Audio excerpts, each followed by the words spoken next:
30 দিন পরে ঈদের চাঁদ উঠবে, সেই দিনই তোমার পাসপোর্টের উপরে জান্নাতের ভিসা লাগবে। পাসপোর্ট এবং ভিসা লাগবে,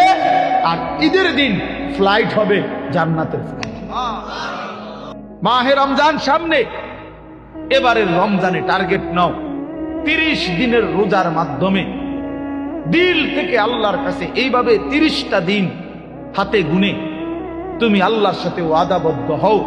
যে আল্লাহ 30 দিন আমি রোজা রাখবো, এবং